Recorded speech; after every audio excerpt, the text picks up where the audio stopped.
radio presenter or TV presenter yesonga kimwogerako nabagamba kana akatiba kajja bwe kati ennaku zino omusajja okumwogerako bafuna train bajija ku SK Mbuga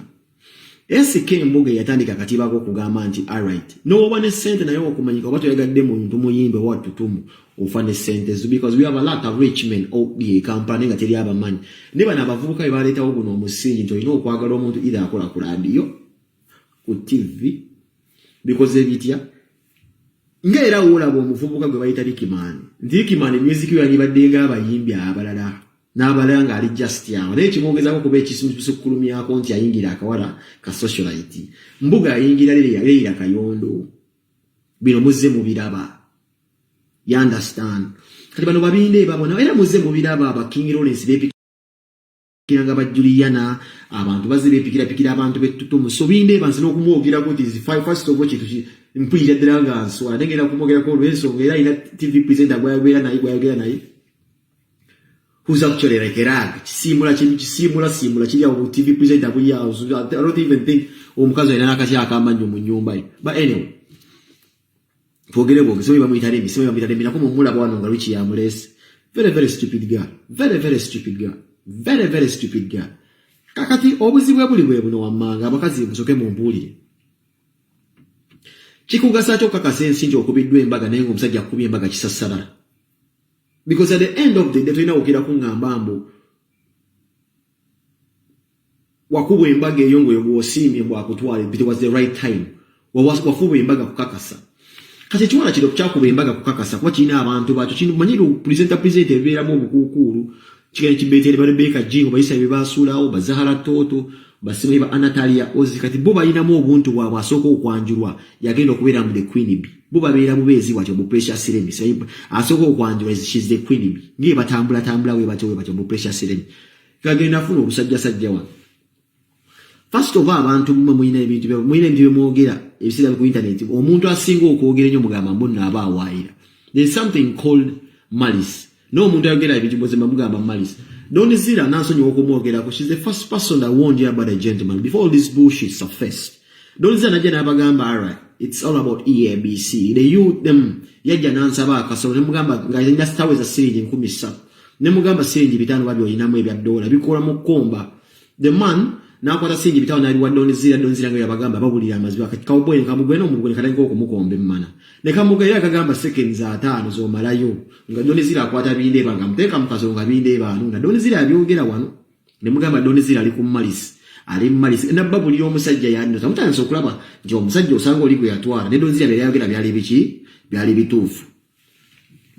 omuvubuka Don't Zira bajja n'abagamba ne banna Remmie yegendereza omusajja ali mu ABCD kati bino mbale bonna abakazi abagenda bavaayo kitikuleetera kiri ekyokumuntu okujja ebiseera ebiseemu olina okumanya nti si buli muntu ayogera ku muntu nti aba tamwagaliza sometimes mukazi munne asobola okujja n'agamba ne mukazi munnange ku setasi gy'oliko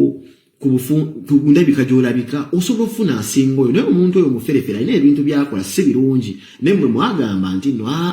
that is jealousy kuba Munnayuganda akitwala nti jealousy newankubadde waliwo wamuwoninga nze nyinza okujja nenti kuba statement nebagamba nti riots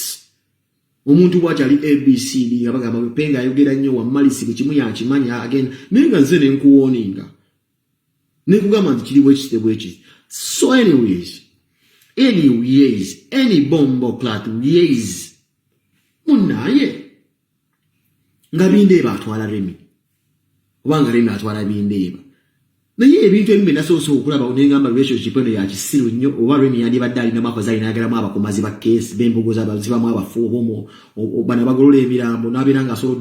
oddukuba akabazi waliwo emirambo gy'empulira gye waliwo omulimu gw'abantu be bayita okujjasa omulambo guba gukenadde omusajja akuba akabazi n'aguzza ebuziba wano okukwata akaba guteeka mu ppamba nze for me I don't care bandi badde afunye basajja ngabo kasaabira ataliimu nnyo stories aga alina obuvunaanyizibwa kuba abasajjakazi mulina okumanya mulina okuwasa buvunaanyizibwa it's not about the looks not about status mwana wa gundi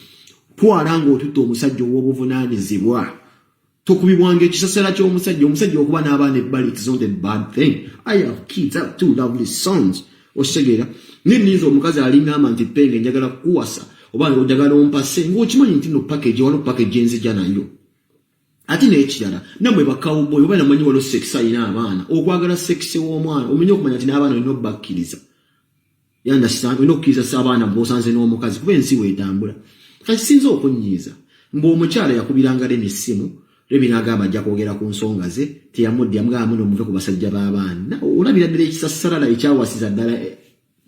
Olaba ekisassalala nga kyagamba ekisassalala ky'okuvubuka kyava mu Amerika eyo nga byamaze kiwunyira kibale kisangudde amatako kibbibbi abakazi kikikombe kombe mu mana ya donizera kiri awo kyabuseze bikyano okifunyeyo obusendesere bwe kibbye mu bindeeba kikutte omukazi asinze okubeera nga ali desperate alina abayagala okukakasamba ayagala kukuba mbaga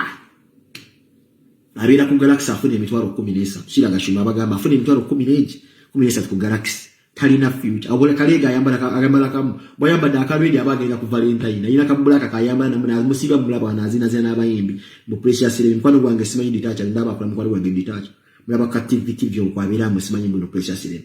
nzene ne muvengire dibete ndajiraba ndaba kavuka kageze ne kamba wano pale bwa batabuli kafuka midde bole ko engagement kafunya abayimbi abagwa bazizi bani bikali tabibaliwo omuyimbi ali mama geza so kubira kwa engagement ndabatura precious ile ate mwegendereze nnyo omusajja akuba embaga ku speed ga ebintu bindukira ku speed biringa kibuno ndo kulaba essaawa eyo just mwangu nnyo wangu obwekitalo okwanjula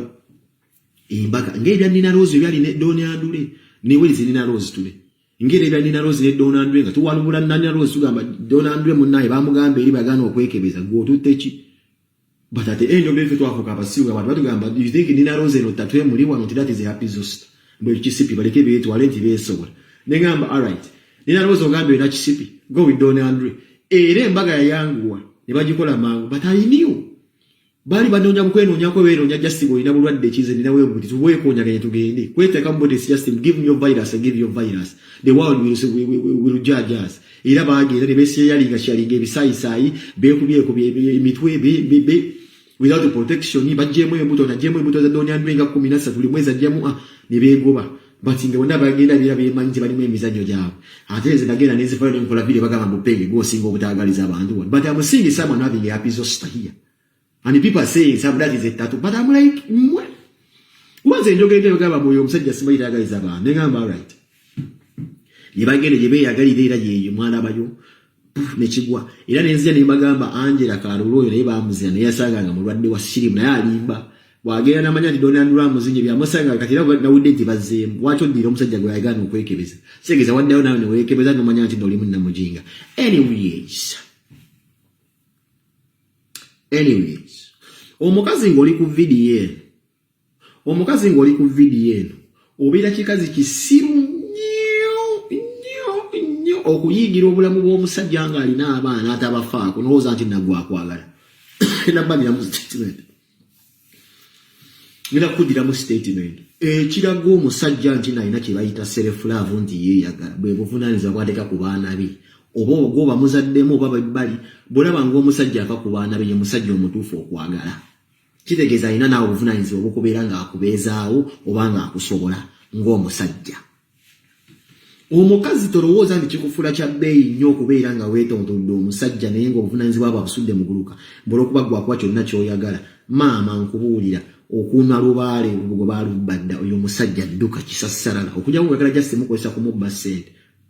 kyesisuubira kuba Precious Remmie yali ayangira omusajja oyo baateeka nalaba mmere gye baaliko bwaliwo obukyere bwa basmati bava kate bakuukemu amanyo mwalimu n'amayinja n'obukoko bubiri era ng'ewali ewasiini shida ze come from each family bali byakupangirirawo bataddeemu bupinki babusiizesiize awo batutte embwa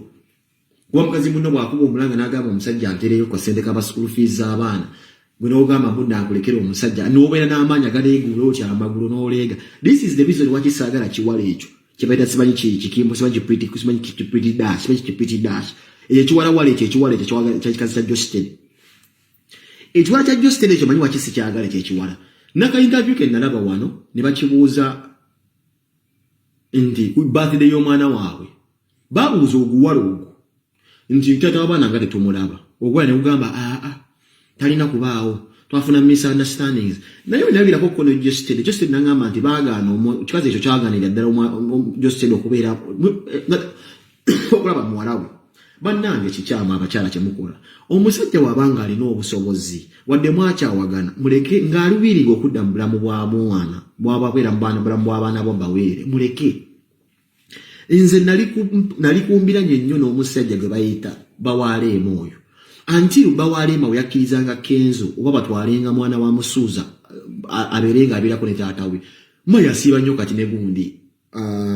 abaana ba Musuuza babera nnyo ne Musuuza lwaki kuba omusajja oli yakimanya nti bw'omala ebiseera nga weekubisa ebifaananyi n'omwana gw'otazaala omala budde naddala nga taata w'omwana oyo alina obusobozi okubeera tolibeera taata w'oyo omwana bw'oba omukazi gw'oyagala mu bulamu omwagala mugambe nti Leema omusajja Kenzo alina essente mugagga ali wiringa okulaba abaana omwana agendenga yamulabe buli weekend kino ekintu kyanjagaza omusajja oyo wa Leema naye n'amanya nti kanzalemu omukazi ono omwana nene ye namuzaalamu owuwe ng'ategedde nti abantu bamukirisayizinze nteekera okwekubisa obufaananyi n'abaana ba munno awo tukulaba ng'omusiguze n'omukazi oba omwagala teekawo enkolagana omusajja yenna alina amagezi omukazi bw'omusanga n'omwana teekawo enkolagana yo manya sindikiriza omukazi okubeera nga wabeerawo ateekawo kye bayita okutwala omwana oba enkolagana y'oyo omwana gw'osanzewo nekitabe bw'abanga taata we awulira ayagala okubeera n'enkolagana n'omwana oyo ate ng'omanyi taata alina obusobozi kiringa era omusaidi y'omukazi nze ekyankyayo ekiwala ekyo kimanyi kipulima simanyi ekipulima ekyo ekifumbi ky'ebigodo ebisaniya nalaba okuvubuka guno okuvubuka okola ku galaxy nga guwoza mbu simanyi mbu amefaada simanyi someone is father I care about these kids that is not enough take example of this man abadde ayagala Leema bw'otosobola kuzaalamu ogwo gudomola mugamba kwata abaana ba Josted abeerenga asobola ba Josted akola asiiba ayimba is a rich man era Josted asiiba ayagala abaana nawe olina akasobokola nga Hamuza bwe yazaala mu Leema zaala mu kibidiko kyekyo naye kwata abaana ba Josted bagende eri babeerenga bali bataata wawe kwata tawe musajja muyimbi ita Josted yagambye bamugaana abaana kati gwe kipulima kikyera ekikola biyintaviire kiddawo kiwoza talina kuba wano kumanyi okuwonda oli serious ddala wayingira mu bulamu bw'omusajja omupya ng'omusajja oyo omwagala waki oteekawo emisanvu wakati wa taata w'abaana okubeera nga laba omwana we abakazi bannaye some of women we are bleeding twagala okulaba abaana baffe please omusajja bw'asalawo abeere mu bulamu bw'omwana regardless ki ekyaliwo tokotogera mwana teekawo enkolagana wakati w'omwana teekawo enkolagana kati w'omwana ekitaawe ebyammwe mujja bisobola mwana bazaala muzaale it wasn't the kid's choice okwezaala teekawo ogenda mujjako erinnya ly'ekika lyewamuwa okuba omuzadde musajja kati muteeke erinnya ly'ekika omuteeke mu famire yo nene oliwulira nti talina kuba wano kumanyi oba omusajja oyo gweyagala dijja abeera mu galaxy lwaki tomuzaalira oyo omwana ne dijja n'abeera bubeezaawo naawozaalamu kati nze bino sisobola kubyagala you have a responsibility as a fellow man okujja mukazi otobeera nga omuzina buzinyi bakukozesa oli tomboy man you a fuck boy unless brother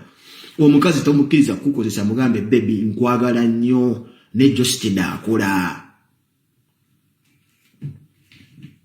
Josted akola aba ayagala kulaba abaana b'Esolaya muwaage endala b'Esolaya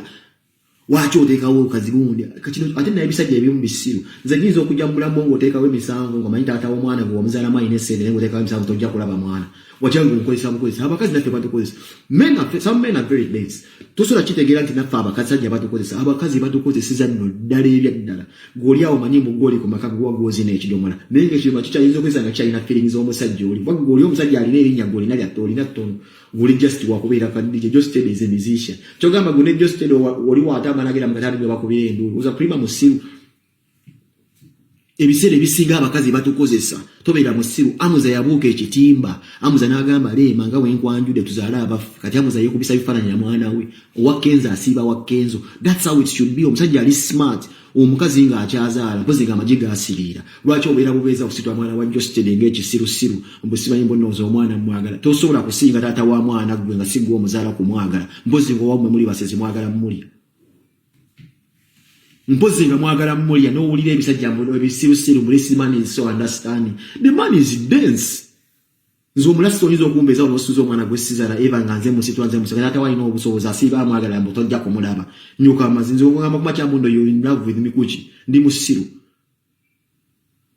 kwata ekidomola okizaalemu owa Josted Esolaya abeere nga asobola okumulaba ebibidiko byammwe mujja bikolera eri nkugambye Amuza society yamugamba timu big talent timu big talent yatabuka negamba bambi kapo ya mwetonyomira nayo mwana wa muno toddamu kwekubisa naye bifaananyi zaalayo mpaka Leema we yawa Amuza omwana we kati gwasitula tutambulira mweri essase tumujja tusitulya ku baana bo tufuula ati nombaagala nnyo okusinga fa abazaala mwagala kubalya muli basezi no sango omukazi ngogo ukola ku TV musibanyi princess Remmie no gala amagulu ngo musajja tabira bana munaye bagenda kuzaala agenda kuzaala munawo obukolwa kulekewo oyo smart daddy nabo byali agala ebyo kazi bisawuli yako bifombi bya mmere kugwa ali mukuzina ndaba ko kigwalinga walabika ko sigame mulabika bulungi ne gwalabika ko kitegeeza era akyanoonya yabuka katiba mukusala cyane uzina abana okulaba engereje mu jatambulamu ova mu America yambala ebigoye bya nabugabo mbu yava mu America mu binde bayinino mutambuliza ku sikundi ku switch muzwanyi binde umwabaze ebigoye ebitunge binde omukubisa ebifananyi mbu ava mu America no gamba laba this which kind of couple is a very sick couple mwambala nalaba honeymoon ya mutade mbi balloon oba yali mu sente mmeka ningamba laba zinembu mbajukiza SN Powers yentade mu sente oba SN Powers Cash Madam is a new big boss on block. Atwone company yazene ngambe gena kunteka ko sente bagita throne music. Katale yani koze bitya. Katale ya olinje dala sirimanyi ne bunyimbira simanyi balavu simanyi katale yani kakaro kande ne manyi katale ya lisinga okunyanga nga babita bagita throne music. Bagenda kunsayininga sawa yona bangambe ya Lucifer. So jakubira ngo tukolira emirimu bwegiti kuba bwana buyimba bunje bwayimba bafere baravu biba bafere baravu betwogerako bibu kataliya ne kendo bibali bayogerako bwize nyimba abana zebayimba obufere waravu ebyo bibyo imbwezo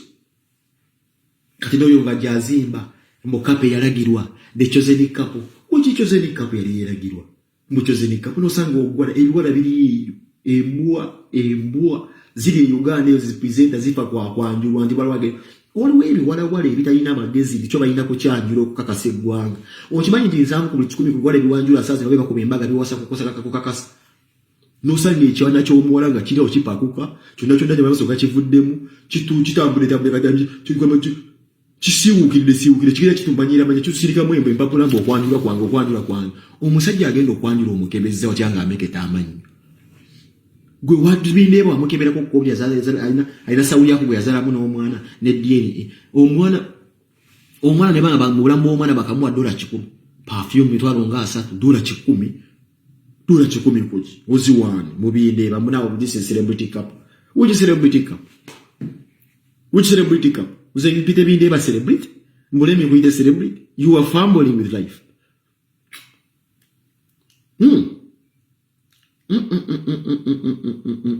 You are fumbling with life from Bambu. Mnoyo musanga na kuza maka zindara mbu is taking an interview from me. Ngoizo kunja ko interview gwe simanyimbo. Gwe beta simanyimbo gwe. Please asiremi mbogola ko TV. Wasomo gwe wasoma degree gwe makerere gwe kukiza okubera. Oina degree kukiza okubaba wasoma omukolo omulimu oba mikira motion. Omusajja n'ava mu America ibamwambaza ebigoye gwe bibatunze mu bindeba. Ibigalu bindi bya olodingi byasala ne bichano onabera mu bindeba mbo wasiza ya wose batogama ndi bakubejjo oyina akasikazi ko kano kobya na ukola ku TV kana kakujubisa akabijigiri kabira kakubaku bobo kule kaliya kali ngo mulamu gaba bajulide mazi kabira bakujubisa mama bakujubisa bakulimba wakuna madda omusajja talabiri yanko mwana wengo okera ku machawo gamba mbu have habi my have a bear wakale nyako beo kero ofuna ndiga mie by have a be my be which base that oyina kala kapruke kabira ku TV kamwana ku TV namukubo kule munango muri ba celebrity okoso kugera ni mujja mu ebigoye ni mujja mu ebigoye babadiza